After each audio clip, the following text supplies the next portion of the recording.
¿Qué dijo la araña, no?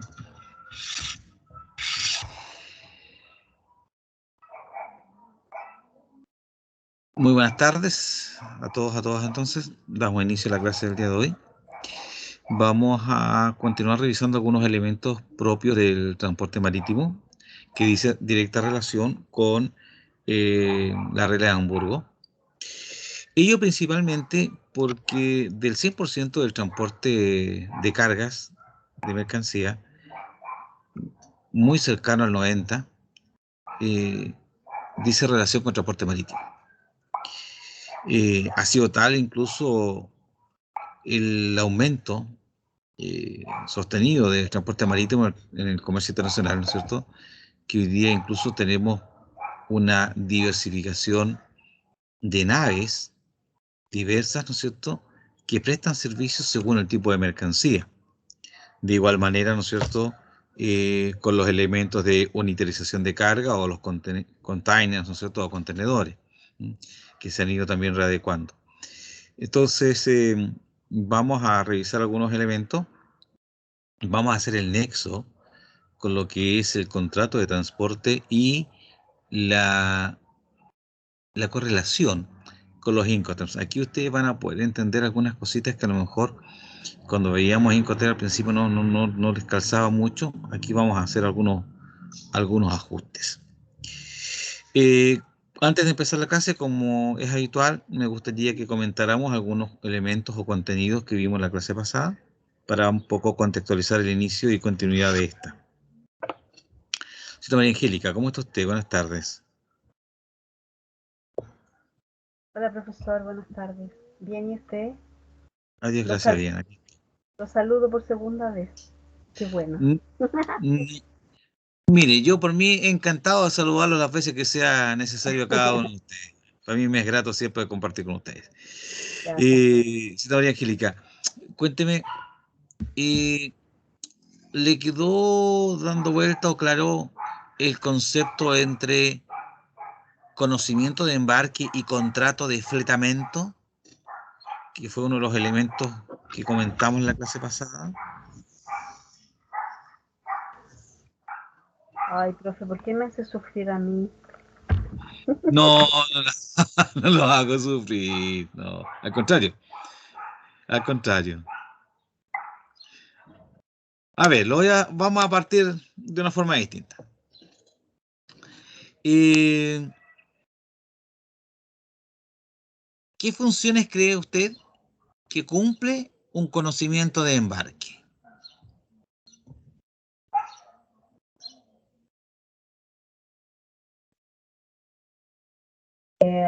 Recuerdo que los embarcadores eran como intermediarios.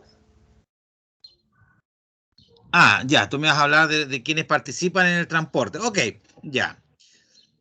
Dentro de Sí, los, sí. de los participantes del transporte internacional están los intermediarios o freight forwarders. Ujú. Ok. ¿Quiénes más participan del transporte internacional? El porteador. El porteador, ya. ¿Quién más te recuerdas por ahí?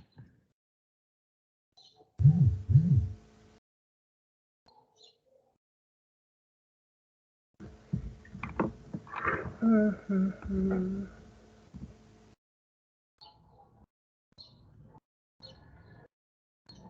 A ver, ¿quién le puede ayudar? ¿Algún caballero, algún joven?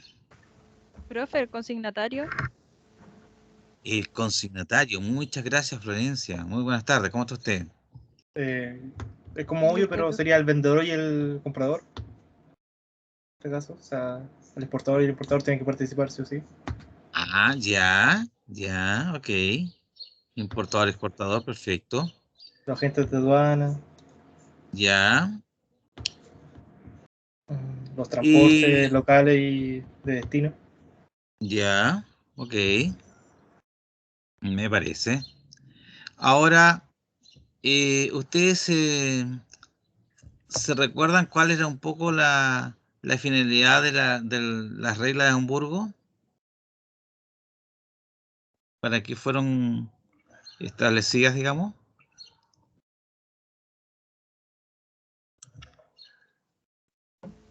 para regular a nivel mundial el transporte de las mercancías. Perfecto.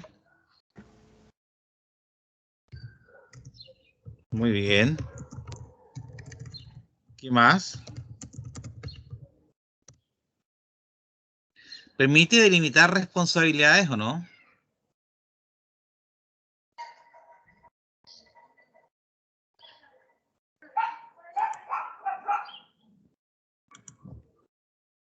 ¿Ah?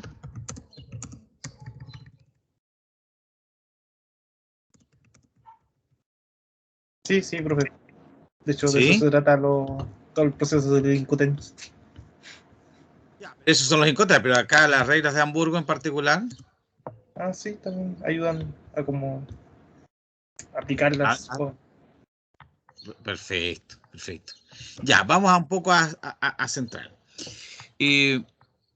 Veamos primero algunos participantes en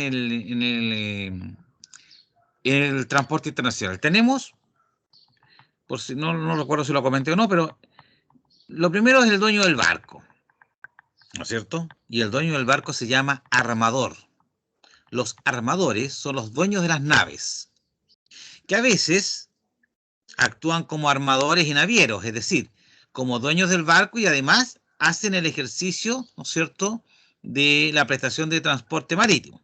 Por ejemplo, Sudamericana Vapores es una empresa naviera que genera o ejecuta el ejercicio de transporte internacional marítimo, pero además es armador por cuanto muchos de los barcos que utiliza le son de su propiedad, son ellos dueños de esos barcos.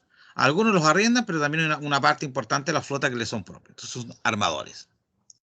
Teníamos el porteador, que es con quien yo contrato el servicio, que muchas veces es el naviero, otras veces puede ser un intermediario como una empresa embarcadora o un freight forwarder, ¿cierto?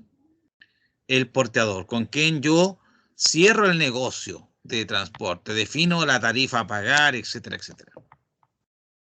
Luego tenemos el porteador efectivo, que es la empresa o la persona jurídica, ¿no es cierto?, que efectivamente ejecuta el movimiento de la carga. Yo les daba el ejemplo de contrato un transporte carga consolidada a través de Panalpina, ¿cierto? Donde Panalpina actúa como porteador, pero Panalpina es una empresa embarcadora, no es una naviera, por tanto no tiene barcos. Entonces, ¿qué hace Panalpina? Negocia con navieras tarifas para mover las cargas que ellos consolidan, ¿cierto? Entonces tengo a Panalpina como un porteador y Panalpina negoció con Ultramar para sacar una carga y Ultramar entonces es nuestro porteador efectivo. Entonces tenemos armador, dueño de la nave, porteador con quien contrato el servicio, porteador efectivo, quien ejecuta el servicio, el movimiento físico, ¿no es cierto? Tenemos las empresas estibadoras, ¿cierto?, que son las que prestan en los puertos el servicio de estiva, carga y descarga, ¿no es cierto?, propiamente tal, de mercancías. Y tenemos, ¿no es cierto?, otros servicios relacionados que pueden estar presentes, ¿no?, como almacenaje, ¿no es cierto?, almacenamiento, arrendamiento de maquinarias, ¿no es cierto?, para movimiento de cargas, etcétera, etcétera, ¿no? Ahora, toda esta actividad naviera de movimiento de cargas se regula a través de un estamento que se llama las llamadas reglas de Hamburgo del año, las últimas, por ahí el año 94, ¿no es cierto?, y sus modificaciones posteriores, ¿no es cierto?, que es un marco normativo que, entre otras cosas, delimita las responsabilidades de las partes que participan o intervienen en este movimiento de carga en transporte naviero, ¿no? Para que no quede en el tintero, por ejemplo, ustedes saben que los contenedores no les son propios de ustedes cuando llevan carga contenerizada, pero tampoco son de la empresa naviera. Los contenedores los administran los que se llaman agentes de contenedores. Ahí hay otro personaje que participa del tema, los agentes de contenedores. Ahora, ¿qué es lo que pasa? algunas navieras grandes, además de prestar el servicio de transporte físico, o sea, de actuar como armador, como porteador y porteador efectivo, hacen también el servicio de agentes de contenedores, ¿no es cierto? Y tienen sus propias empresas de contenedores. El caso de Citrans para ultramar, el caso de SAM para Sudamericana, por mencionar algunas, ¿no? Entonces están los agentes de contenedores, ¿no? Entonces todo este movimiento de carga se regula a través de este marco normativo, ¿ok? Una cosa es cómo yo contrato el movimiento de carga, el transporte internacional de cargas, y otra cosa es cómo yo arriendo, en algunos casos, el servicio de contenedores o containers, como ustedes quieran llamarle, ¿ok? De tal manera que cuando uno negocia una tarifa es tremendamente relevante tener claridad respecto de qué estoy pagando, qué me están cobrando, qué está quedando fuera, ¿cierto? Toda esta actividad formal de movimiento de cargas, el transporte naviero, está acogida a este marco normativo. Sin embargo, hay un sistema de movimiento de carga que está fuera de este marco normativo que podríamos llamarlo como un sistema un poquito más informal, que son los llamados outsiders o fueras de línea, ¿ya? Que prestan el mismo servicio, pero tienen características distintas, ¿ok? Vamos entonces un poco a revisar parte, ¿no es cierto?, del material que estábamos viendo la clase pasada para seguir avanzando.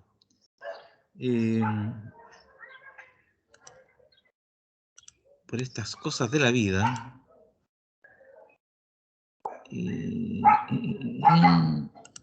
Acá estamos, perfecto, ya. ¿Se entiende de lo que estoy hablando, no es cierto?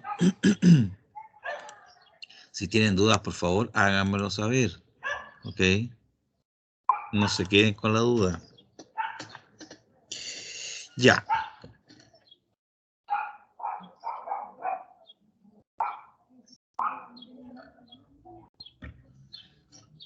Están entonces, bueno, ahí incluso lo que habíamos visto, los agentes que operan, ¿no es cierto?, en este movimiento. Entonces, tenemos en el mundo naviero dos tipos de servicios. Los servicios llamados servicios regulares, que son los que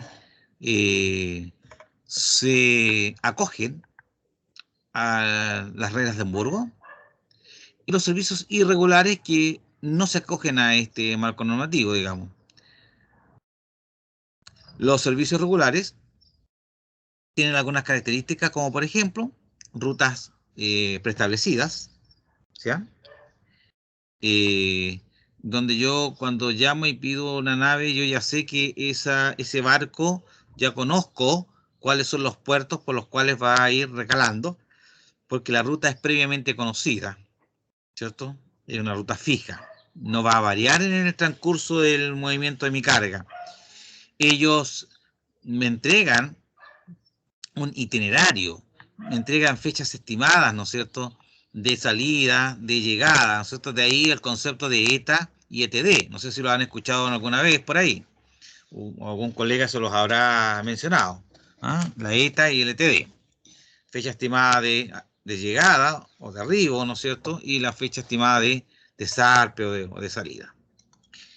En estos servicios regulares también yo tengo un manejo tarifario más o menos regulado, ¿ok?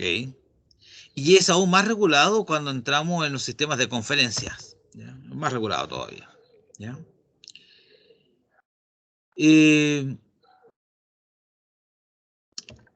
Ellos de alguna manera tratan de prestar un servicio ordenado y establecido en forma constante en el tiempo. Entonces ellos me dicen, mire, por ejemplo, para el Asia-Pacífico, nosotros tenemos salidas cada 15 días. Para Estados Unidos, costa este, tenemos una nave a la semana. Para Europa del Norte, ¿no es cierto?, escandinavos arriba, tenemos una nave cada 15 días. Para lo que es Mediterráneo, tenemos una nave cada 10 días. Y yo puedo entrar a la página de estas navieras, ¿no es cierto?, y encontrar ahí el itinerario, tal y cual. Lo que hace, ¿no es cierto?, que sea más fácil el hecho de que yo como usuario del transporte pueda organizar también. Porque cuando yo hago una compraventa y estoy exportando, la pregunta clave de mi comprador es, bueno, ¿cuándo me despachas? ¿Cierto? ¿Cuándo estará mi carga acá? Entonces yo, para tener una fecha estimada, tengo que conocer más o menos las opciones que tengo de despacho. Entonces yo digo, Sudamericana está teniendo cada 10 días. La próxima nave está saliendo, hoy día estamos a 9, está saliendo el 12. Pero Maersk está teniendo una nave cada 7 días y hay una que está saliendo el jueves. Entonces yo me puedo ir programando en mis despachos, lo que es fantástico para mí como proveedor, ¿ok? Porque me permite una logística bastante más clara y eficiente respecto de mi gestión de despacho, ¿ya? Además, ¿no es cierto?, de que el punto de vista financiero, al ser sectores o sistema regular, yo puedo con antelación manejar los sistemas tarifarios. Entonces yo ya sé más o menos cuánto es el valor a cobrar, ¿no es cierto?, por este contenedor de 20 pies, de 40 pies, un high cube, ¿no es cierto?, el que va a Los Ángeles, el que va a Génova, el que va a Sao Paulo, el que va a Buenos Aires, ¿no es cierto?, etcétera. Entonces, esta información es como tremendamente relevante. Por tanto, si usted me pregunta, la verdad es que el ideal es operar siempre con sistemas regulares. Los irregulares tienen a su haber, entre comillas, la garantía o el beneficio de que sus tarifas son más bajas. Pero ¿cuál es el problema del servicio irregular? Que no tienen itinerarios fijos. La tarifa la manejan caso a caso. No es posible establecer tiempos estimados de arribo, porque de pronto el barco iba rumbo a, no sé, a Hamburgo y no tenía contemplado pasar por ejemplo, por el puerto de Portugal, ¿no es cierto? Puerto de Pablo en Portugal, y sin embargo, como tenía espacio, decidió pasar el puerto a ver si había carga. Y entonces retrasó su llegada a Hamburgo. Yo se lo voy a ejemplificar de una forma más simple. Cuando yo salgo del metro, me encuentro con dos tipos de colectivos. Los colectivos que son de la línea que opera en el sistema, ¿no es cierto?, de transporte, ¿no? Que yo conozca la ruta, ¿no es cierto? Este colectivo sale en el metro, no sé, Santana, por decir algo, y se va por San Pablo, y qué sé yo, y conozco la ruta.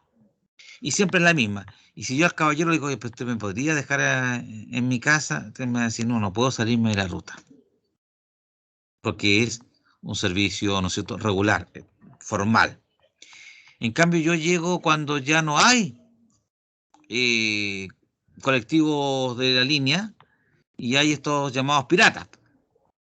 ¿Y qué pasa con los piratas? Si yo le digo que me vaya a dejar a la casa, él me dice, claro, yo lo voy a dejar, dígame dónde. Listo. y se mete por aquí, por allá, ¿no es cierto? Y conejea por las calles y toma a un señor en el camino y lo lleva para otro lado y de pronto a lo mejor hasta me pega unas 3 vueltas antes de llegar a mi destino final. Pero ese es parte del ser, ¿no es cierto?, de un servicio irregular. ¿Ya? Entonces, ojo con esto. Ahora, desde el punto de vista documental, cuando nosotros operamos a través de sistemas regulares, hablamos de Bill of Lading o conocimiento de embarque. Cuando hablamos de servicios irregulares, outsiders o fueras de línea, hablamos de contratos de fletamento. ¿Se entiende ahora? ¿Queda más clara la definición ahí? Bueno, en el afán las navieras de poder optimizar sus servicios y de compartir el mercado de la mejor manera, hay un concepto que ocupan las navieras que se llaman conferencias. Las conferencias no es otra cosa que una agrupación de navieras que se ponen de acuerdo para hacer rutas comunes y establecen entonces ciertos estándares, como las rutas, el tipo de mercancía que van a llevar, las tarifas que van a cobrar, ¿no es cierto? Los tiempos de tránsito que van a administrar, ¿no? Entonces, ellos a veces se organizan un poquito más y van más allá y crean estas conferencias. Y de pronto tenemos una conferencia, no sé, por decir algo, MACE-PAC, por ejemplo, una conferencia MACE-PAC que es Mediterráneo Pacífico. Y en esa participa Sudamericana, Ultramar, Mediterranean Shipping, por ejemplo, por señalar algunas navieras, ¿no? Pero no todas las navieras se organizan bajo sistemas de conferencia, entonces de repente hay algunas que operan fuera de conferencia y manejan el sistema, son formales iguales, son regulares iguales, pero no están conferenciadas, esa es la única diferencia, digamos. ¿Okay?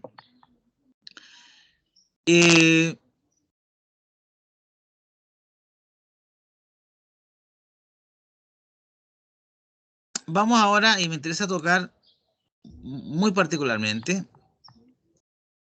las cláusulas de contratación de servicios, ¿no es cierto?, de carga marítima. Pero antes de ello, para cerrar el tema de los BL, o Bill of Lading, o conocimientos de embarque. En la práctica, un conocimiento de embarque o cualquier documento que haga sus veces. ¿Qué documento podría hacer las veces de un conocimiento de embarque? A ver.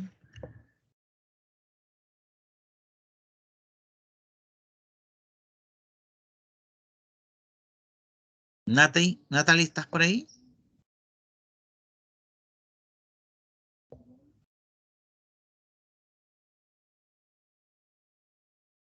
No está la Natalie. Don Brian Sáez. Dígame. ¿Cómo estás? Buenas tardes, Brian. Buenas tardes. Estoy muy Brian, bien. está el concepto de conocimiento de embarque, que ya dijimos que es el documento de transporte de uso marítimo, pero también se habla de conocimiento de embarque o se dice el documento que haga sus veces.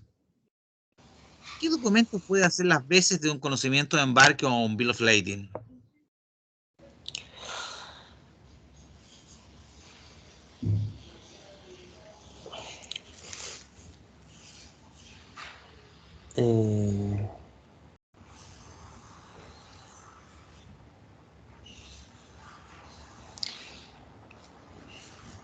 Voy a investigar porque de verdad no sé. No sabes, ok. Sí. Gracias por tu honestidad, Brian. A ver, ¿quién podría o ha escuchado o asocia algo? ¿Don Gustavo? ¿Está por ahí don Gustavo Lima? Sí, profe. No se me ocurre otra cosa que algo así como un CRT o un Airway Bill. Pero muy bien, don Gustavo. Muy bien. Sí, estaba por Muy ahí bien. la cosa. Muy bien, efectivamente. Cuando hablamos de el conocimiento de embarque o el documento que haga sus veces, nos estamos refiriendo a aquellos documentos de transportes asociados a otros medios de transporte. El Bill of Lading quedó claro que es para el marítimo, pero cuando es aéreo se llama guía aérea o Airwheel Bill. Cuando es por carretera es una carta de porte, ¿cierto? CRT. Y cuando es un transporte multimodal, se llama documento de transporte multimodal, ¿cierto? Entonces, según el medio de transporte, es el nombre del documento, ¿no es cierto?, que ampara este proceso. Ahora, todos estos documentos que acabo de señalar tienen algunos elementos en común. Primero, todos ellos actúan como un contrato de transporte. Si usted gira el conocimiento de embarque o la guía aérea o la carta de porte en el anverso, dice arriba, condiciones generales, y empieza un detalle de elementos que de alguna manera configuran la prestación de servicios. Entonces, cuando yo recepciono ese documento de parte del transportista, me estoy haciendo cargo, ¿no es cierto?, de las condiciones bajo las cuales este transportista está ofertando su servicio. ¿Ok? Entonces, el documento en sí actúa como un contrato de transporte, independiente entonces del medio, ya sea guía aérea, carta de porte, Bill of Lading, ¿cierto? O documento de transporte multimodal. ¿Qué otros elementos tienen en común? Estos documentos de transporte definen la tenencia del bien. ¿Cómo interpretan ustedes ese concepto, la tenencia del bien? Por favor, ¿quién podría comentar al respecto? Profe, ¿podría ser cómo viene la mercadería? Donde entra, por ejemplo, el embalaje, el peso, o no, estoy equivocada. Pero, Profe, yo diría que a es la ver, entrega. ¿cómo la entrega? Como acotar la información del producto que se está recibiendo, Ya, la carga. ya. ¿Dónde estás, Dafne? Que se te escucha un poquito así como con eco. Estoy en el metro, profe. Ah, por eso, ya. Se corta a ratito la señal ahí, claro. Claro, cuando yo hablo de la tenencia del bien, me estoy remitiendo a quién puede eh, hacer suyo la mercancía declarada en ese documento. Porque como decía la señora María Angélica, en el documento de transporte viene detallada, entre otras cosas, la mercancía objeto de este transporte. Sus características generales, qué sé yo, contenedores de 20 pies, con, qué sé yo, pales con, no sé, accesorios de vestir, palets, ¿no es cierto?, con cajas de uva de mesa, cajones de madera conteniendo repuestos para maquinaria de obras civiles, ¿no es cierto? O sea, el documento de transporte me identifica qué es lo que está llevando en términos genéricos, ¿cierto? Me entrega una descripción. Pero cuando yo hablo de la tenencia, estoy diciendo, bueno, ¿quién puede reclamar para sí esa mercancía que está ahí descrita? Entonces descubrimos que los documentos de transportes se giran, se emiten, igual que un cheque. ¿Saben ustedes? Puede ir a la orden. Un cheque en que va a la orden, ¿quién lo cobra? Un cheque abierto, lo cobra el que se lo encuentra, pues.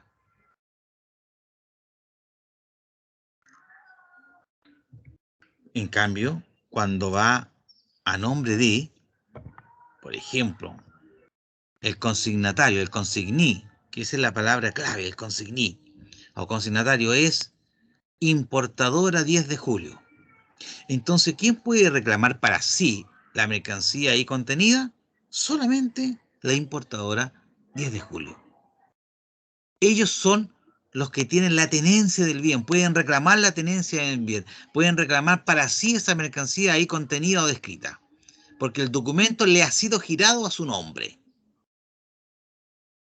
Y esto ocurre con cualquier documento de transporte. Entonces, en algunas ocasiones nos encontramos con operaciones que se manejan con cartas de crédito. Ustedes manejan las cartas de crédito como concepto, ¿no?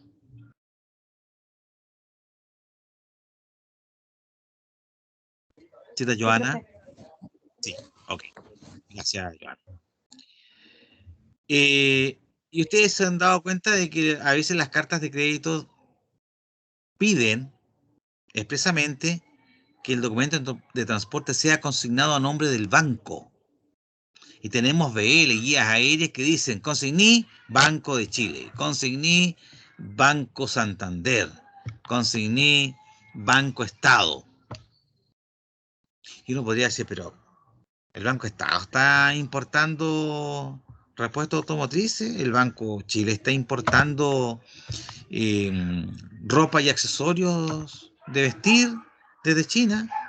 No, no es que los bancos estén actuando como importadores. Lo que pasa es que esos bancos están Sería dueño de la carga. dueños de la ¿qué? De la carga. Dueños de la carga, le había entendido de la falda, dije, ¿cómo es la falda? No. Es dueño de la falda. Hasta que lo pague el importador. ¿Perdón? Hasta que lo pague el importador. Hasta que lo pague el importador. Ya, voy para allá, mira. Lo que pasa es que la carta de crédito es una forma de pago. Y como forma de pago, hay ¿cuántas opciones de financiamiento para una carta de crédito?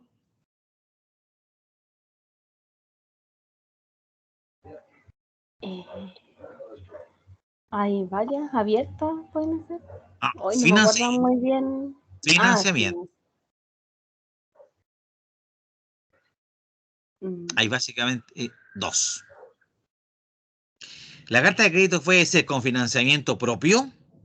Yo lo digo al Banco de Chile, apertura una carta de crédito a nombre de la señorita María Angélica por $30.000 para la compra de repuestos automotriz.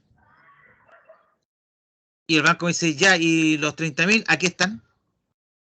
Cárguelos a mi cuenta corriente, moneda extranjera, ¿no es cierto?, de la empresa. Ahí están. Entonces la carta de crédito está siendo aperturada con financiamiento propio. Es autofinanciada. Banco Estado, necesito traer una maquinaria para la línea de producción. Necesito que abra una carta de crédito a nombre de la señorita Joana por $50.000, que está en Portugal, donde me va a despachar la máquina. Pero necesito que en esta ocasión usted como banco me financie la compra. Es decir, usted como banco le paga a la señorita Joana y luego yo le pago a usted. Entonces la carta de crédito puede ser con cargo a recurso propio o con financiamiento bancario. Cuando es con financiamiento bancario, el banco, como todo crédito, me va a evaluar como cliente. Sí, ¿sabe que no es problema? Ok, yo le voy a financiar la compra. Y ahí entonces el banco va a pagar de acuerdo a lo que decía la señora Joana. Pagará contado, que sería una carta de crédito vista, o pagará a plazo, que es una carta de crédito diferida. Pero el banco va a pagar al vencimiento, al proveedor, le paga. Reembolsa al exterior.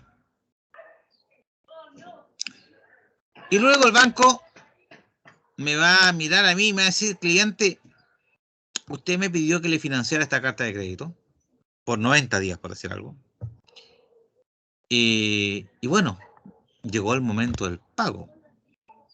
Entonces ahora yo necesito que usted como importador me pague a mí, porque yo ya le pagué a su proveedor, hace 90 días atrás le pagué a él, entonces necesito que usted me pague a mí ahora este financiamiento. ¿Cierto?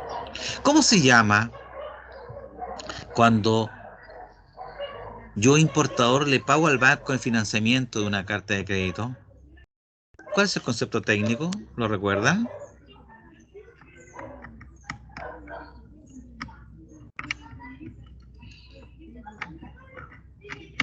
¿Han escuchado el concepto de cobertura de importación?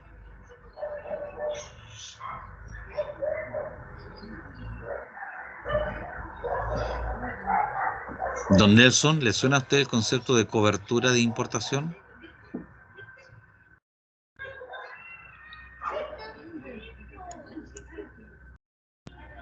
La cobertura de importación es cuando el importador paga al banco el financiamiento otorgado a una carta de crédito. ¿Y cómo lo hace? Amortiza capital y paga intereses. Acuérdense que en los créditos yo no pago el crédito se amortiza, porque el capital no se paga, se devuelve.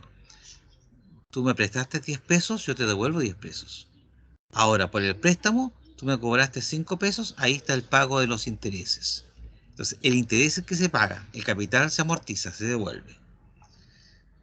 ¿Ok? Entonces ahí el banco me aplicará una tasa LIBOR o Prime, ¿no es cierto?, más spread por el financiamiento bancario, ¿no es cierto? Y como el banco me estaba financiando la carta de crédito, entonces el banco me dice, mire señor, como yo le estoy financiando la compra, yo necesito que el documento de transporte venga a mi nombre. Banco Estado, Banco Chile, Banco Santander. Cuando llegue la mercancía a Chile y usted tenga los documentos originales de transporte, el full set de transporte, usted viene para acá y me va a enterar a mí las garantías reales con las cuales me está garantizando el pago y yo le voy a endosar el documento de transporte para que usted pueda hacer su trámite de importación. ¿Ok? Es decir, cuando yo le pedí al banco que me financiara la carta de crédito, el banco me autorizó, me dijo ningún problema, pero usted tiene que garantizarme el pago. ¿Y cómo se garantiza? A través de lo que se llaman garantías reales. Una garantía real puede ser una hipoteca, podría ser, si es una maquinaria, la máquina en prenda a nombre del banco. Podríamos tomar un warrant, ¿no es cierto?, un depósito de almacén general a favor del banco. ¿Qué es esto? Yo tengo una bodega, le coloco mercadería dentro, equivalente a lo que le debo al banco. Entonces, si no le puedo pagar al banco, el banco toma esa mercadería que está en esa bodega y la remata y se cobra. Por eso es que a veces los bancos, ¿no es cierto?, rematan mercancías porque están liquidando warrants o depósitos de almacenes generales. ¿Ya? Entonces, en este preámbulo, este documento de transporte define la tenencia del bien y viene a nombre del banco. Por tanto, el dueño de la mercancía originalmente es el banco. Pero el banco dice, pero esto no es negocio mío. Tráigame usted la garantía que negociamos y yo le voy a endosar estos documentos de transporte para transferirle el dominio desde el Banco de Chile a usted como importador. Y entonces usted toma esos documentos y puede ir donde su agente de aduanas, donde le hace un endoso simple para que el agente de aduanas tramite la declaración, ¿cierto?, de ingreso respectiva, pague los gravámenes, ¿no es cierto?, libere la mercancía. ¿Okidoki? Entonces, cuando hablamos de que el documento de transporte, BL o el que haga sus veces, define la tenencia en bien, a eso se refiere. Quien puede reclamar para sí la mercancía es a quien le ha sido consignada o consignado el documento de transporte, el mencionado consignee o consignatario. Como ya le acabo de señalar, es el banco cuando hay financiamiento bancario o el propio importador. ¿Okay? Entonces, actúa como contrato de transporte, define la tenencia del bien, actúa como documento financiero de cobro, porque este flete, bueno, tiene un valor y hay que pagarlo. Entonces la naviera o la línea aérea no me va a generar una factura para cobrarme el flete, sino que el mismo documento de transporte actúa como documento de cobro. Me dice, le vengo a cobrar este BL número 2024 del 15 de mayo por $4.000. Porque el documento al pie viene valorado. Señala ahí el valor del servicio prestado. Entonces actúa como un instrumento financiero de cobro respecto del servicio. ¿Cierto? Entonces, tenencia, contrato, instrumento de cobro de servicio. Actúa también como un, o hace las veces de un acuse de recibo de la mercancía.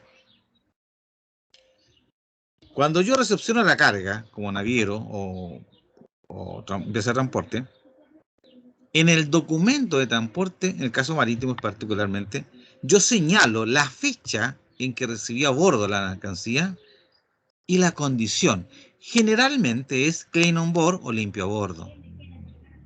¿Qué quiere decir esta expresión clean on board o limpio a bordo? Quiere decir que yo naviero, con fecha, en este caso 9 de noviembre, he recibido a bordo de la nave Motonave Valparaíso, he recibido conforme a un contenedor de 20 pies dry, ¿no es cierto?, de Valparaíso, destino a, al puerto de Hilo, ¿cierto? Contenedor marcas, no sé, MSXU 125-314-0. Sello 252513. Listo. Pero lo relevante es que yo estoy diciendo que con fecha 9 yo recibí la mercancía a bordo de la nave y la recibí conforme, es decir, sin observaciones, sin reparos. Y este dato es muy relevante porque en las negociaciones de cartas de créditos generalmente se requiere que sean documentos de transportes con la frase limpio a bordo. Ahora, eso significa que el banco está pidiendo un documento de transporte limpio, un BL limpio, una guía aérea limpia, o sea, sin comentarios, sin observaciones. Porque está la contrapartida de este documento de transporte sucio.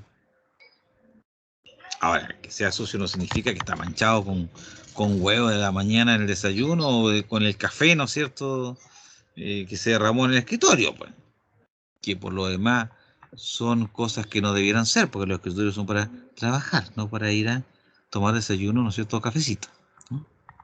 Yo vengo de la escuela antigua, ¿ah? Yo me voy desayunado a la casa del trabajo. El trabajo yo llego a trabajar, no a desayunar, ¿cierto? Porque si no después queda la escoba. Hoy si me hubieran tenido como jefe dirían, oye, el viejo mañoso, el viejo pesado, ¿no? Pero bueno, son cosas que ustedes tienen que ir aprendiendo. Ojo con eso. Es muy importante la prolijidad en el trabajo, el cuidado de la información y de la documentación con lo que yo trabajo. Es muy importante eso. Entonces, yo genero la operación, tengo este documento y yo digo, ¿sabe qué? El contenedor venía con los sellos violentados. Cuando uno habla de sellos violentados se refiere que están dañados, los rompieron, ¿ah? Los sellos, no sé si ustedes los ubican, son, ¿no es cierto?, unas plaquitas metálicas que se insertan en la parte externa de las puertas, en este caso los contenedores, ¿cierto? Y quedan a firme, donde la única forma de sacarlo para abrir la puerta es cortándolo. Por eso que se llama sello, ¿ya? Para cortarlo. Y a veces esos sellos se rompen antes de. Muchísimas gracias, Tania. Efectivamente, a veces también son adulterados. Por eso que en los documentos de transporte, sobre todo en el transporte marítimo, en el conocimiento de embarque siempre se hace mención al número de sello con que ese contenedor salió desde el puerto de embarque a destino. ¿Ya? Ahora, técnicamente, la única institución que podría romper ese sello sería una aduana para poder hacer un aforo físico. Y cuando ello ocurre, La aduana rompe el sello, abre el contenedor, revisa la carga, cierra y le coloca un nuevo sello de aduanas. Y ese sello queda identificado, o sea, se hace mención expresa de que es un sello de la aduana, digamos. Entonces, porque va a aparecer un sello original con el cual salió del puerto de origen y de pronto el importador recibió en su contenedor en su bodega con un sello distinto. O sea, sí, pero que este es el sello de la aduana donde se le dice un aforo físico, por ejemplo. La mercancía peligrosa, por ejemplo, en el transporte marítimo, la mercancía peligrosa por norma, las llamadas cargas IMO, que son mercancía peligrosa en el transporte marítimo, deben ir sobre cubierta, es decir, se ocupa el concepto on deck. Entonces imagínense que usted está trayendo, por ejemplo, productos químicos para teñido de tela. Está trayendo, no sé, peróxidos, ¿no es cierto? Tintes, etcétera. Y estos son productos químicos considerados como mercancía peligrosa y por tanto como carga IMO, carga de mercancía peligrosa, debe ir sobre cubierta, no bajo cubierta. Pero ¿qué va a hacer el naviero? El naviero va a colocar la nota en el BL y va a decir carga sobre cubierta, on deck.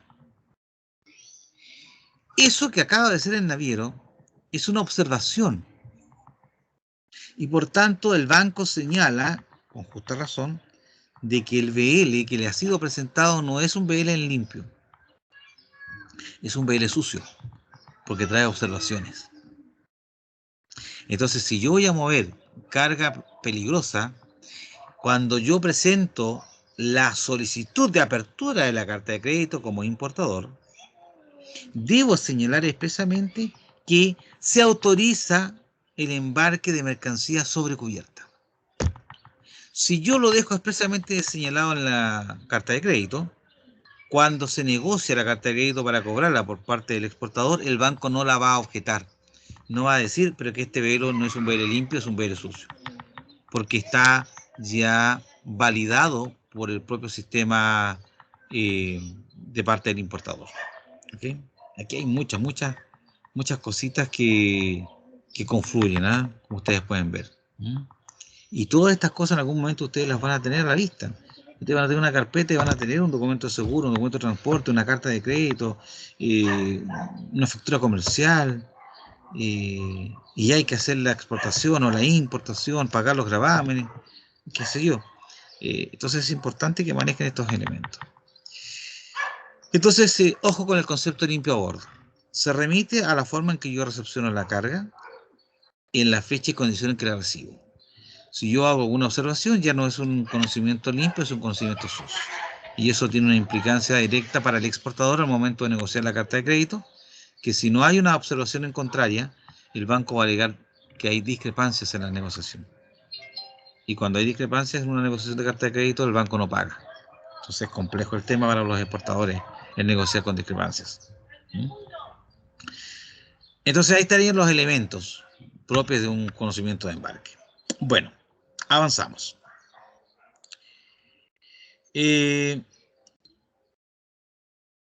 Cuando yo contrato un flete, yo tengo que tener claridad de qué me están cobrando en ese flete.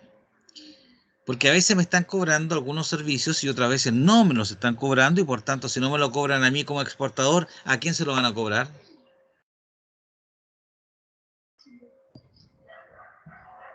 ¿El importador? Al importador, claro. Porque aquí el tema es claro, alguien tiene que pagar. O paga el que vende o paga el que compra, pero alguien paga, ¿cierto? Desde esa perspectiva hay 6 cláusulas. Está la cláusula FIO, Free and Out, la cláusula FIOS, la cláusula FIOST, FILO, LIFO, FISLO. Este LIFO no tiene nada que ver con el sistema de contable, ¿no es cierto?, de inventario, FIFO, LIFO. Primero en entrar, primero en salir, qué sé yo, no tiene nada que ver con eso. ¿Qué significa que yo contrate un flete con la cláusula FIO, Free and Out? Significa que en el contrato, en lo que yo estoy pagando, mire lo que dice acá, no contempla los gastos de carga ni de descarga.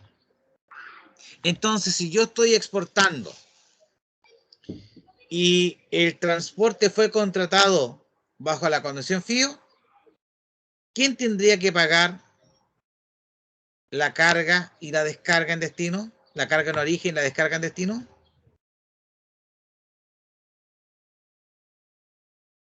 Dependería de la cláusula, profe.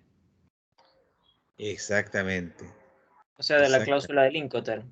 Del Porque te Incoterm. puede Muy bien. corresponder pagarle al exportador o al importador. Exactamente. Porque mire, le voy a dar dos ejemplos. Si yo exporto FOB, ¿cuál es mi obligación? ¿Dónde debo dejar la carga? Si la vendo FOB. Al costado del buque. ¿Ah? No, sobre la nave. Encima del buque. Perdón, sobre Sí. la nave. Sí. Sobre la nave. Free on board, ¿no es cierto? Sobre la nave. Entonces, si yo la tengo que dejar sobre la nave, el servicio de carguío, ¿quién debiera tomarlo, asumirlo? ¿El importador o el exportador? El importador. ¿Ah? El importador. Yo creo que el exportador. Ya. ¿Por qué cree usted, señora Angélica, que debiera ser el importador? Porque FOB es, como dijeron los compañeros, a bordo del barco, ¿cierto? Y desde ahí ya el exportador se desliga a menos que haya un seguro de por medio. Ya, pero si yo vendo FOB, ¿debo como exportador dejar la carga al lado del barco o arriba del barco? Arriba. Arriba del barco. Arriba del barco. Entonces, ¿debo asumir el costo del carguío de la subida a bordo o no la debo asumir yo?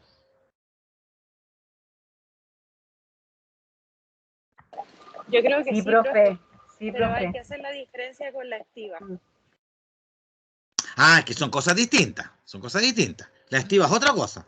Aquí estamos hablando de quién asume el servicio de carguío, de subir a bordo, nada más. La subida, la carga. Si yo vendo FOB, yo como exportador tengo que hacerme cargo de... La carga, el exportador y el importador sería la descarga. Perfecto, Tania. Muy bien, gracias. Claro. Entonces, aquí tendríamos una condición en que el exportador asume el servicio de carguío. Por tanto, el importador va a asumir el traslado o va a asumir desde la estiva, ya subida la carga desde la estiva, más el transporte del puerto de origen al puerto de destino, más, obviamente, desestiva y descarga. Eso debiera asumirlo el importador en el flete que está contratando, en el flete que está pagando. ¿Se entiende? Entonces, por eso es que es tan importante saber cuándo yo podría, como exportador, o debiera como exportador hacerme cargo o no. Entonces, porque esto tiene que ver con la forma en que se contrata el flete. Entonces, en este caso, cuando la cláusula de FIO quiere decir que lo único que se está pagando es el movimiento de puerto a puerto. Eso es lo que estamos pagando en el flete cuando es FIO. Estamos pagando el movimiento desde el puerto de origen hasta el puerto de destino. La carga la está asumiendo el exportador, en el caso FOB, y la descarga la está asumiendo el importador. ¿Ok? Después tenemos la cláusula FIOS, donde no contempla la carga ni la descarga, o sea, igual que la FIO, pero además no contempla los gastos de estiva a bordo. ¿Se dan cuenta? Ya aquí me están haciendo la diferencia entre cargar y estivar. Es decir, en lo que usted está pagando no incluye la carga, no incluye la estiva y no incluye la descarga. Entonces volvemos a lo mismo. ¿Qué Incoterm es el que yo estoy utilizando? Y según ese Incoterm, podría ser la cláusula que de mejor manera se ajusta a mis responsabilidades. ¿Ok? En el caso de una cláusula FIOST, además de no considerar, ¿no es cierto?, la carga y descarga, la activa a bordo, tampoco considera los servicios de trimado o fijación. Y claro, porque, a ver, los contenedores, si ustedes se fijan, cuando los depositan en un portacontenedor, van montados unos sobre otros, pero además van trimados, van a través de unas suertes de sistemas metálicos, ¿cierto? Que se van enganchando unos con otros y se van amarrando, por así decirlo, para ir afiatando los contenedores de tal manera de que la carga se mueve como un solo elemento sobre la nave. Si estamos hablando de carga que va en bodegas, pallet, cajas, cajones, guacales, qué sé yo, bueno, no podemos esas cajas meterlas, ¿no es cierto?, en la bodega y dejarlas ahí, porque si no, con el movimiento de la marítimo, ¿no es cierto?, ¿qué va a ocurrir? Va a pasar que la mercancía se va a mover de un lado a otro. Entonces, hay que fijarla, hay que trimarla, ¿no es cierto? Amarrarla contra piso, contra muro, contra postes, pero asegurarnos que efectivamente la mercancía no se va a desplazar en el interior de esa bodega mientras el barco, ¿no es cierto?, está en movimiento. Entonces, ahí estamos hablando de un servicio de estiva, pero además de un servicio de trimado o fijación.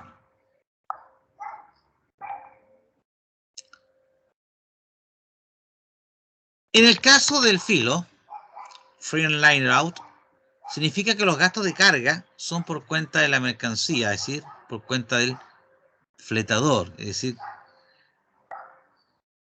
y la descarga por cuenta del flete o el armador. ¿Ok? Tenemos el fletador y tenemos el armador. Es decir, en este caso, los gastos se dividen por lado y lado, según, ¿no es cierto?, donde estemos operando, nuevamente asociado a el Incoterms, ¿no es cierto?, que limita las responsabilidades en el transporte. En el caso del LIFO es lo mismo, pero es a la inversa. En los gastos de carga están incluidos en el flete, o sea, en el flete está pagado el carguío, pero no la descarga. La descarga la pagan en destino. ¿Ok? Y finalmente, el FISLO no considera las operaciones de carga y estiva, no están consideradas en el flete que estoy pagando, ni la carga ni la estiva.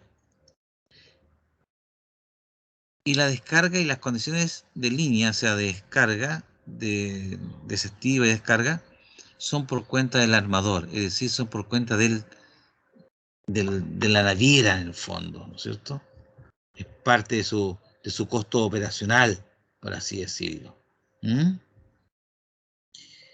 Entonces, como ustedes pueden ver, jóvenes, aquí hay un tema que dice relación con la forma en que yo voy a contratar el flete y cómo esto se va a relacionar con mis costos como exportador y se va a relacionar con el Incoterms, ¿no es cierto?, de compra-venta que se está utilizando. Esto tiene que ver, vuelvo a insistir, exclusivamente con el tema del flete.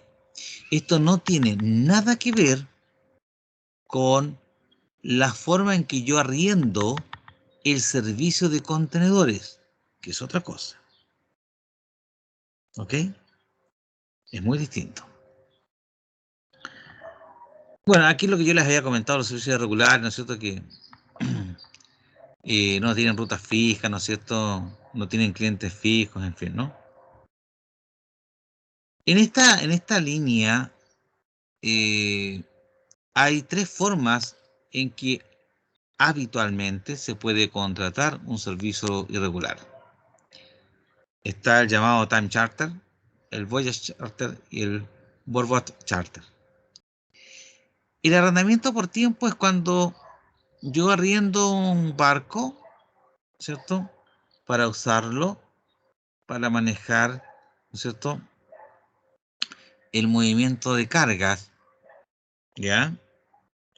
Donde el fletante coloca la embarcación y la tripulación, o sea, la embarcación con todos sus elementos y la tripulación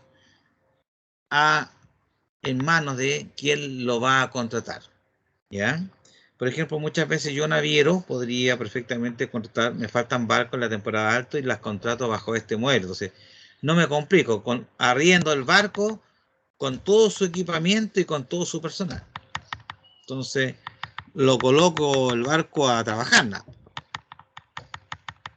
De pronto, los charters se dan mucho en el ámbito aéreo, ¿no es cierto? Por ejemplo, las selecciones hacen charter y arriendan un vuelo exclusivo para ellas, ¿no es cierto? Acá es lo mismo, pero es un barco. Entonces, de pronto, una agrupación de exportadores, la SEIMA, el mundo frutícola, dice, ¿saben qué?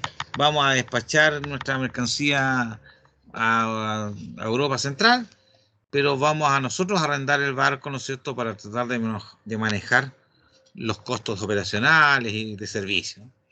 Y contratamos, ¿no es cierto?, este barco por un viaje, por 2 viajes, por 3 meses, por un mes, ¿no es cierto?, con capitán y con todo incluido, para hacer el servicio, ¿no es cierto?, de transporte.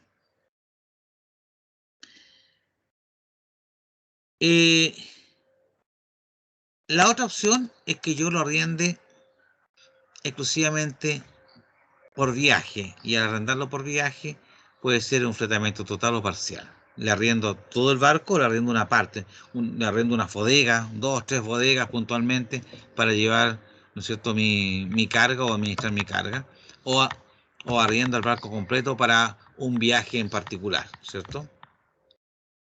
Ahí se delimitan algunas responsabilidades desde el punto de vista de quienes participan. Y esta es una forma también de fletamento que se llama a casco desnudo. ¿Qué significa esto? Significa de que el barco se arrienda solito, sin tripulación, ¿cierto?, sin equipamiento, sin nada. Todo corre por cuenta de quien lo arrienda. El que arrienda el barco tendrá que preocuparse de contratar tripulación, implementar el equipamiento necesario, echar a andar el motor, ¿no es cierto?, o sea, la gasolina, el rancho y provisiones, ¿cierto? Todo. Se hace cargo al 100%, ¿no es cierto?, del buque. Ahora, convengamos que cuando hay servicios de esta naturaleza,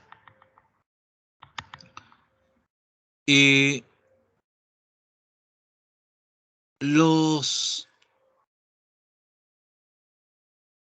que contratan el barco, para todos los efectos legales, actúan como representantes y son responsables de cualquier situación que provoque el manejo o manipulación de la nave. Me explico. Yo arrendé el barco a un tercero y maniobrando el barco en un puerto determinado, dañé una parte, ¿no es cierto?, del sitio de recalada. Yo no le podría decir al administrador de ese puerto, que sabe que véalo con el dueño del barco, porque yo no No tengo nada que ver. Yo arriendo nomás el barco. No, la normativa dice, si usted arrienda el barco, del momento que usted la arrienda, usted es responsable de lo que le puede ocurrir a la nave en el ámbito de la gestión y de lo que pudiese generar la nave en esa misma explotación o gestión de servicio. Aquí no podemos endosar la responsabilidad al dueño original. No, asume que en ese momento está manipulando o moviendo, ¿no es cierto?, administrando o gestionando, ¿no es cierto?, dicha nave. Como les comentaba yo hace un rato atrás, ha sido tal la diversificación en el transporte marítimo que hoy día tenemos barcos para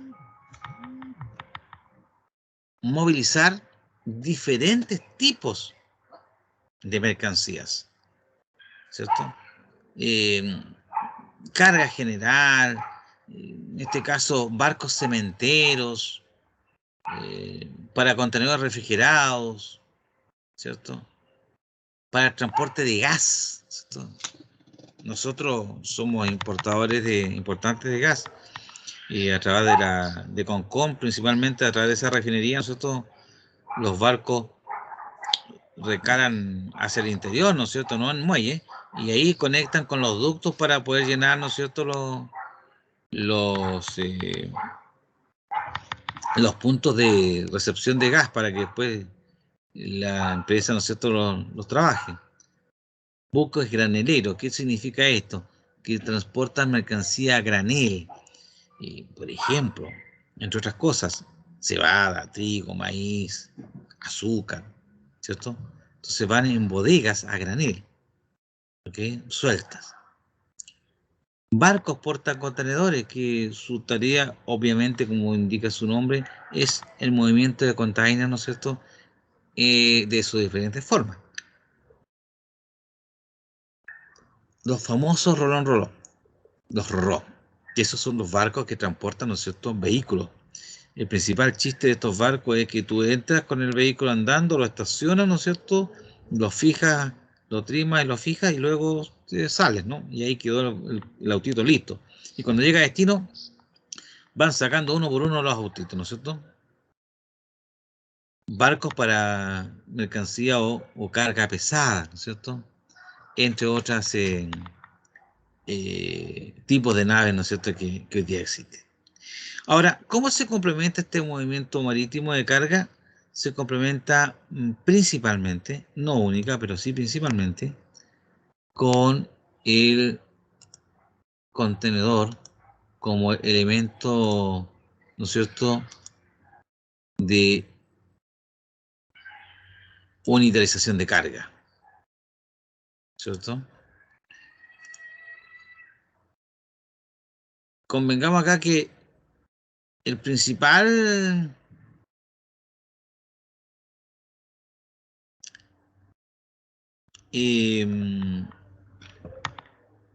la principal función que tiene el contenedor es actuar como un elemento de unitarización de carga. ¿Qué significa esto? Que viene de alguna manera a almacenar, ¿cierto?, a copiar una cantidad de mercancía determinada en su interior. Cuando nosotros hablamos de elementos de unitarización de carga, hay muchos. Uno de ellos son los contenedores, pero por ejemplo una caja de cartón corrugado que transporta 24 latas de atún, por decir algo, es un elemento de unitarización de carga. Cuando vemos un bin con 200 kilos de fruta fresca, es un elemento de unitarización de carga. Cuando vemos un pallet americano o europeo con 60 o 40 cajas, ¿no es cierto?, debidamente ensunchadas, bueno, eso también es un elemento de unitarización de carga. Sin embargo, en el transporte marítimo, el contenedor se ha ido cada vez posicionando de mejor manera como la mejor forma para optimizar el espacio en un barco para el transporte de mercancías y además generar un nivel de resguardo o de protección a las mercancías que están siendo objeto de este transporte, ¿cierto?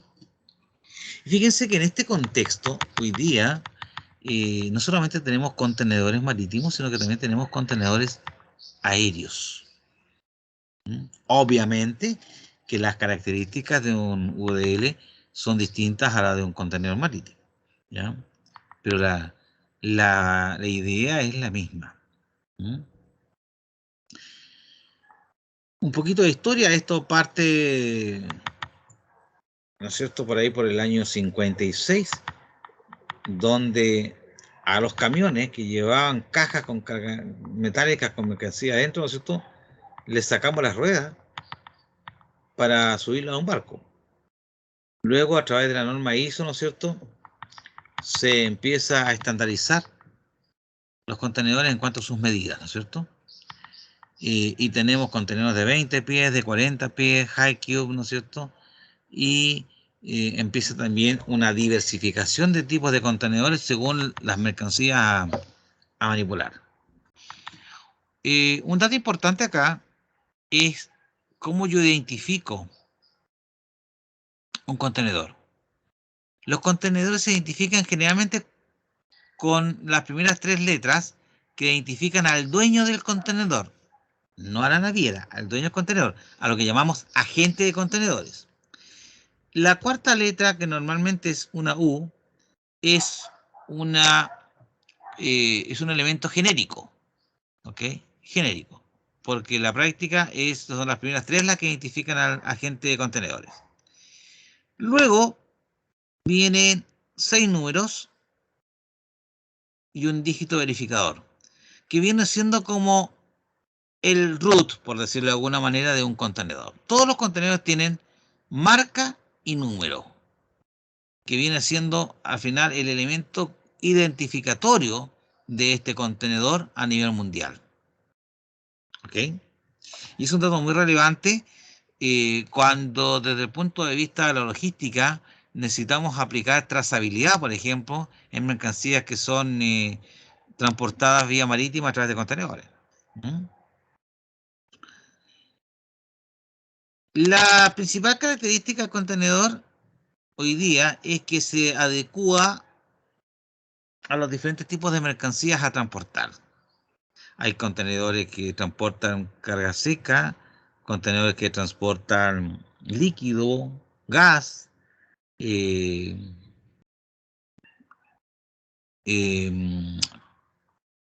mercancías sobredimensionadas, ¿cierto? En fin. Algunas de las ventajas que tienen es que obviamente dan un mayor resguardo, ¿no es cierto?, a las mercancías, y con ello se evita el daño, la merma, el robo, la pérdida a la que puede estar afecto a una mercancía, ¿cierto? Porque usted comprenderá que es más fácil mover un tarro de 6 metros de largo o de 12 metros si es de 20 o de 40 pies, que estar moviendo a lo mejor 10 pallets o 15 pallets, ¿cierto? Los pallets están abiertos, cualquiera puede pasar a llevar, lo puede dañar o puede hurtar. En cambio, en el caso de un contenedor es más complicado, ¿no? Son más económicos porque ocupan el concepto de economía de escala para los efectos del acopio de las mercancías. Han sido creados para ser adaptados a los buques en sus diferentes tipos y formas, ¿ok? Lo cual los hace bastante más eficientes respecto al servicio de carga y descarga. Se ahorra espacio también porque de alguna manera permite que vayan apilados uno sobre otro, ¿ya? Porque como la medida es estándar, es 20 o 40, entonces en uno de 40 yo puedo colocar 2 de 20, o en 2 de 20 juntos puedo colocar uno de 40 encima, y siempre voy a ir manteniendo ese concepto, ¿no es cierto?, por los efectos de la carga, el acopio y la estiva, ¿no es cierto?, de estos contenedores. Reduce ostensiblemente el número de manipulación, porque usted comprenderá que no es lo mismo que yo, por ejemplo, tenga que manipular 18 o 20 pallets a que yo mueva de una sola vez un contenedor que en su interior lleva, ¿no es cierto?, 18 pallets. ¿Ya? Acuérdense que en el transporte hay un servicio que tiene que ver con la manipulación de la carga, y ese servicio, el THC, se cobra por manejo. ¿Mm? Reduce ostensiblemente la estadía de los buques en puerto. Antiguamente las mercancías venían en cajas, en cajones, en tambores, ¿no es cierto? Y más encima el trabajo era principalmente en términos manuales. Por tanto, la cantidad de tiempo que podía estar un barco para ser atendido era muy alto. Ahora, a los barcos no les es ningún chiste estar estacionados mucho rato, porque ellos también tienen que asumir algunos costos producto de la atención o servicio prestado a la nave. Hay una tasa, hay un servicio que se llama hora eslora. La eslora del barco es el largo del barco. Dependiendo del barco, podemos tener barcos de 250 metros de largo, eslora a 350 o más. ¿Ok? Entonces, ¿qué ocurre? Mientras más largo es el barco y mientras más tiempo esté estacionado, es decir, esté recalado en el sitio, ¿no es cierto?, de muelle, la estadía aumenta su costo operacional. Cuando un barco llega a un puerto que es muy ineficiente en su gestión portuaria o opera con tecnologías muy antiguas todavía, obliga a que los barcos estén recalados más del tiempo necesario y con ello aumentan ostensiblemente sus costos operacionales. Y eso hace que finalmente, ¿no es cierto?, el transportista traslade a los clientes esos mayores costos. ¿Ok? Entonces, aquí hay una suerte de, de manejo operacional respecto de la carga y respecto de la estadía o de la atención a la nave, que no deja de ser. Algunas desventajas, bueno, es más lento el transporte al ser vía marítima, obviamente. Pensemos que un barco que viene de Hong Kong o Singapur puede demorar a Valparaíso 40 hasta 60 días, inclusive dependiendo si hay problemas climáticos o de otro orden. Se necesita un mayor embalaje, un embalaje adicional, ¿ya? A menos que sea un contenedor granelero. eh, la ideal es que la carga venga, ¿no es cierto?, debidamente envasada, embalada y ojalá unitarizada, de tal manera de que se convierta en una sola unidad en el interior del contenedor. ¿Ya? Se les debe hacer un mantenimiento por el efecto de la corrosión, ¿no es cierto?, de la salinidad del mar, ¿no? Cuando a veces hay bajas en el comercio internacional, el problema que se nos genera es el almacenamiento de los tarros vacíos. Entonces es un tema no menor, ¿ya? Los sitios de estadía, de almacenamiento de contenedores, a veces vemos sitios que están atestados de containers y es porque hay una baja en el mercado y ahí estamos con los tarros, ¿no es cierto?, ocupando espacio de alguna manera, ¿no?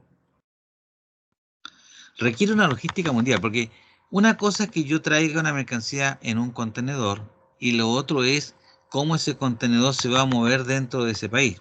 ¿Cómo ingresan los contenedores desde el punto de vista aduanero? Si yo traigo un contenedor de 20 pies con 300 cajas con prendas de vestir, ¿cuál sería el tratamiento aduanero para esa carga respecto a la carga y respecto del contenedor?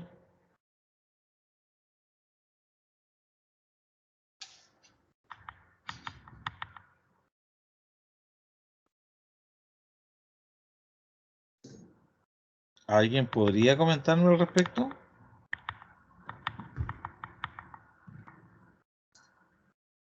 Profe, ¿podría repetir la pregunta? Claro. ¿Cuál es el tratamiento aduanero para una operación respecto a una mercancía que viene al país para ser importada, pero que viene en contenedores?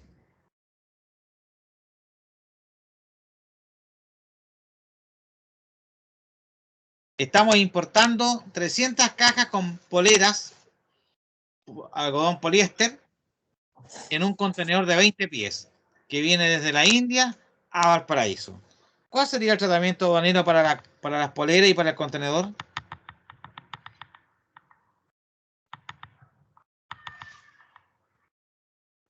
Eso es cuando se separan las cargas que vienen dentro del contenedor, ¿cierto? No me acuerdo el nombre.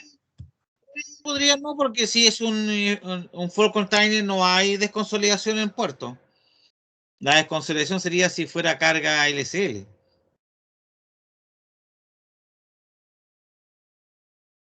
¿Pero cuál sería el tratamiento aduanero?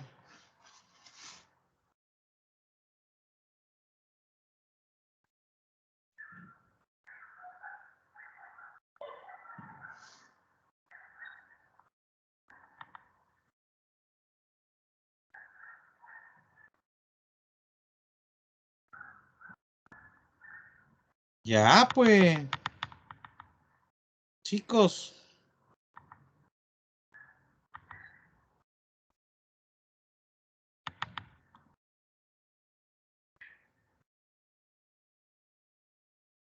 Profe, Señorita. pero usted se refiere, por ejemplo, a la mercadería, sacarla de los contenedores, ver, por ejemplo, no sé, pues si son poleras, que la marca sea la que viene en la documentación. ¿Se refiere No, a eso cuando habla de tratamiento? no, algo más simple. Súper simple. Yo le digo, Mm, mire, nosotros estamos importando 300 cajas con poleras poliéster algodón y vienen en un contenedor de 20 pies. Lo que yo pregunto es, desde el punto de vista aduanero, ¿qué se hace con las poleras y qué se hace con el contenedor? ¿O cómo se tratan esos elementos?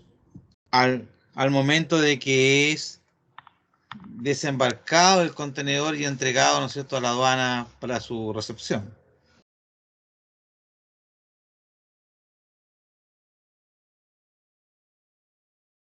¿Se refiere a que se fiscalizan los documentos o se afora el contenido? No, más simple, es mucho más simple. se sanitiza la mercadería. No, no, bueno, podría eventualmente, pero no, no va por ahí. No. Ya, no los voy a. Me van a decir, pero profe, sí, sí, me van a decir después, Nos sí, eso rendimos, era. ¿Ah? qué Mire, risa. ¿Se baja la carga? Me la imagino que bajamos, sean poleras. la bajamos, ya bajamos la carga. Mire, respecto a las poleras, como es una importación, ¿qué tenemos que hacer? De las poleras. ¿Ah? Almacenaje. Ver que sean poleras.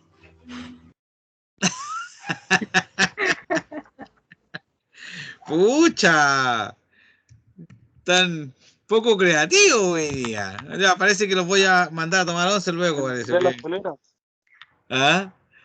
Miren, chicos, si yo estoy trayendo un contenedor con polera, el tratamiento aduanero para ambos mercancías es el siguiente. A las poleras, ¿cierto? Yo tendré que importarlas, para lo cual haré el trámite respectivo con mi agente de aduana a través de la confección de la declaración de ingresos, pago de gravámenes, ¿no es cierto? Liberación de la mercancía para poder retirarla desde los RDA o del sitio de contenedores y llevarla a mi bodega. Eso respecto a las poleras. ¿Por qué? Porque cuando llegó el barco le entregó a la aduana, ¿no es cierto?, la carga, le dijo, esto lo traigo para ustedes, ¿cierto? Y la aduana lo recepcionó a la espera de que los dueños e interesados de estas mercancías las reclamasen por la vía aduanera, es decir, presentando la respectiva declaración de ingreso, pagando los gravámenes imputables y liberando, ¿no es cierto?, las mercancías desde aduana. Y se las llevan a su casa. El contenedor, que no es mío, es de un agente de contenedores, aduaneramente debe tramitarse una admisión temporal para contenedores.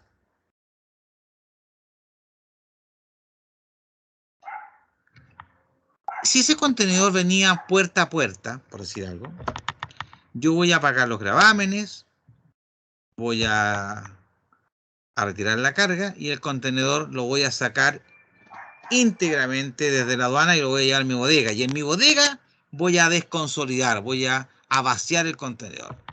Una vez vaciado, se lo entregaré al agente de contenedores para que lo lleve a su sitio, ¿no es cierto?, de almacenamiento. Pero él, no yo, él, mientras yo hacía el trámite de liberar mi mercancía, pagaba mis gravámenes por mis poleras, él tenía que presentarle a la aduana, ¿no es cierto?, una declaración de admisión temporal para contenedores para que ese contenedor pueda transitar libremente dentro del país a la espera de ser nuevamente ocupado. Y una vez que es ocupado, va a cancelar la admisión temporal con una reexportación, ¿no es cierto?, al exterior, saliendo ese contenedor a otro destino, ¿cierto? Pero acuérdense que las destinaciones aduaneras provisorias se cancelan con una definitiva. Y la admisión temporal es provisoria. No es definitiva, es provisoria. Por tanto, yo la puedo prorrogar máximo hasta 3 veces y luego estoy obligado a aplicarle sí o sí una destinación definitiva para cancelar su proceso aduanero. Estoy hablando de destinaciones aduaneras que corresponden a la unidad que me salté, porque la quería ver después. Porque me interesaba ese tema del transporte, por el tema de los cálculos y ese tipo de cosas. Porque ustedes vieron destinación aduanera, ustedes tuvieron en el segundo semestre y ahí tuvieron que ver la destinación aduanera de ingreso, de salida y ese tipo de cosas. La valoración y qué sé yo. ¿Les queda más claro entonces? Sí, profe. Sí, profe. Pero lo que tú estabas diciendo era qué pasaba con el contenedor entonces, no qué pasaba con la mercancía, ¿cierto? No, pregunté por las dos cosas, Tania. Dije, Ah, ya. ¿qué hacemos aduaneramente con las poleras y con el contenedor? Las poleras las veo yo como importador. Hago el trámite aduanero de importación con todo lo que ello implica.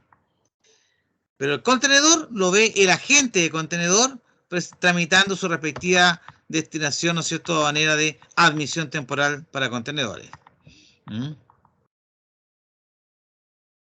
Ya, ok, profe, gracias. ¿Sí? Ok. Ya. En general, los contenedores en el interior los podemos acomodar a la necesidad nuestra. O sea, podemos colocarle listones de madera, colocarle paredes internas, guarniciones, qué sé yo, para ir, ¿no es cierto?, generando fijaciones, ¿no es cierto?, al interior. A veces se ocupan hasta neumáticos usados, redes para enganchar los artículos, ¿no es cierto?, que son más frágiles.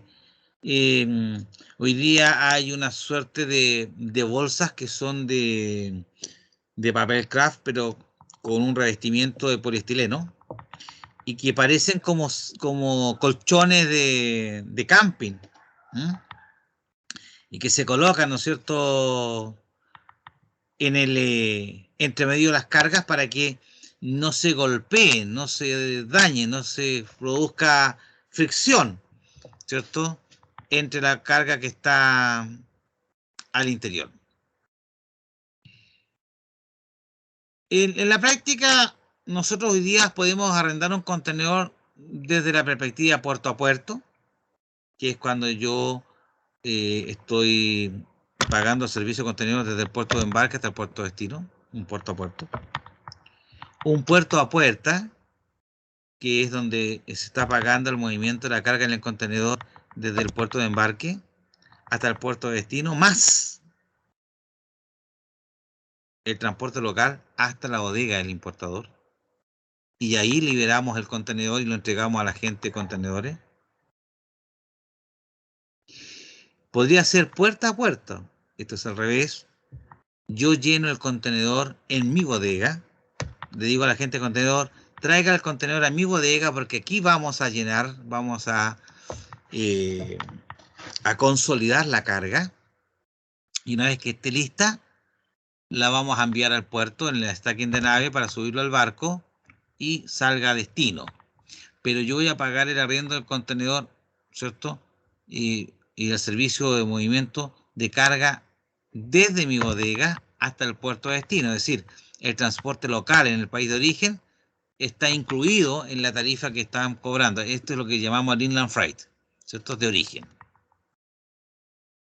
Y podríamos tener un puerta a puerta que incluye el inland freight desde origen, es decir, desde yo exportador en mi bodega, consolido la carga, la despacho al puerto de embarque en el stacking de nave, se embarca, llega a destino, se descarga y luego aplicamos nuevamente inland freight, pero ahora en el puerto, en el país del importador, desde el puerto de descarga o desembarque hasta la bodega del importador. Entonces, esto es como yo opero el movimiento de contenedores. Lo otro que vimos tiene que ver con los servicios prestados, ¿no es cierto?, a las mercancías, pero en el ámbito exclusivamente del transporte naviero. Se incluye o no incluye la carga, la descarga, la estiba, la desestiba, ¿ya?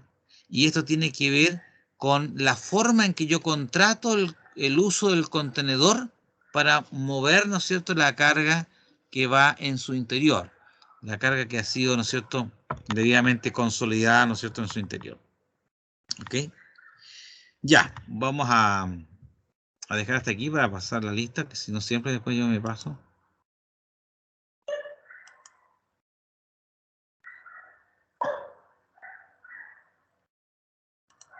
Además que yo me emociono realmente, tengo tanta cosa y son tantas las aristas que tiene el comercio exterior en realidad, que es difícil poder tocar una cosa en forma individual, ¿ah? Y eso es un poco lo que yo pretendo en ustedes, que ustedes entiendan que aquí hay una lógica más bien global que individual, en ese sentido. Ya. ¿Lo pensaron o no? Al respecto a la solemne, ¿la liberamos jueves para viernes o viernes para sábado? ¿Qué me dicen ustedes? ¿Qué les gusta más? Mira, este es a gusto del consumidor esta cosa. Profe, acordamos de jueves a sábado. Ay, oiga, por favor. No se ponen ni rojos, oye, por Dios. Ah, Como no soy por la cámara. por eso que no se muestran en cámara, ¿ah? Bueno, para no mostrar el rubor de sus rostros, ¿ah? Avergonzados, ¿ah? Por el abuso.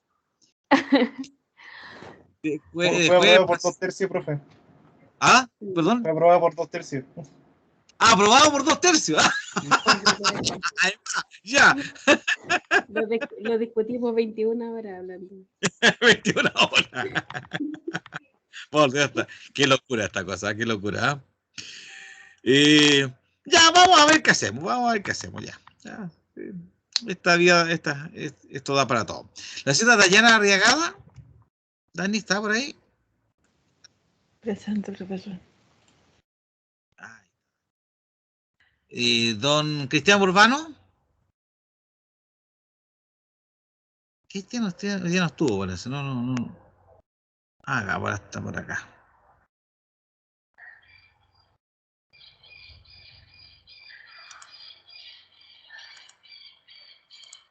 Cristian Urbano. Don Pablo Contreras. Presente. Cita María Angélica Contreras. Presente, profesor. Don Roberto Correa.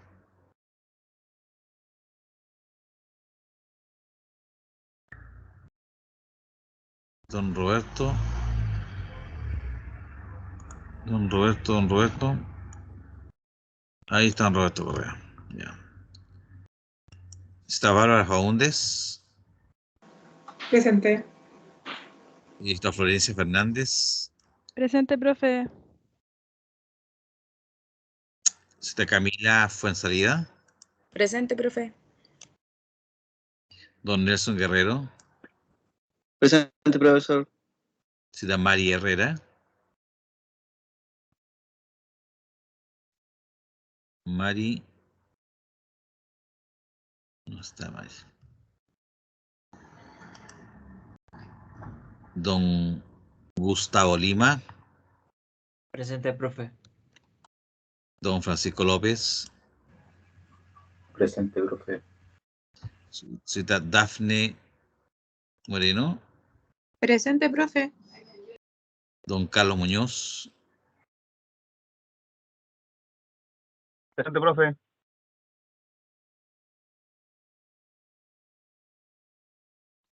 Carlos Muñoz. Don Felipe Pérez. Profe. Está Catalina Pino. Ah, que me estaban diciendo que tuvo problemas para conectarse. Profe, presente. ¿Alcancé a llegar? ¿Quién? Cristian Urbana. Sí. Tranquilo. Sí. Disculpe, profe, llegué tarde, súper tarde. Mejor dicho. Lo había visto, sí.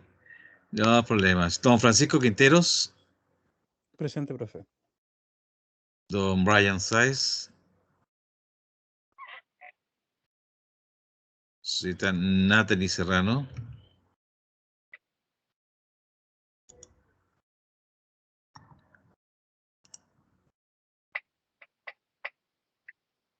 Y está Joana Vázquez. Y ahí estamos. Técnicamente quedó entonces ausente la señorita Mari Herrera, ¿no? La única ausente. Ya, jóvenes, como siempre, agradecido por su tiempo y su buena disposición. Tengan un buen descanso y un mejor fin de semana, ¿no? Y vamos entonces, el jueves vamos a liberar la prueba para que empiecen a trabajar. ¿Ah? Les voy a hacer algunas indicaciones respecto de algún material que está en el aula para que lo usen como material complementario de apoyo para la prueba, ¿ya? Y de esta manera de que tengan todas las opciones para poder desarrollar un buen trabajo. ¿Mm? Ya, jóvenes, dicho esto, entonces los libero. Muy buenas noches y gracias por su asistencia. Gracias, profe. Buenas Gracias, noches. profe.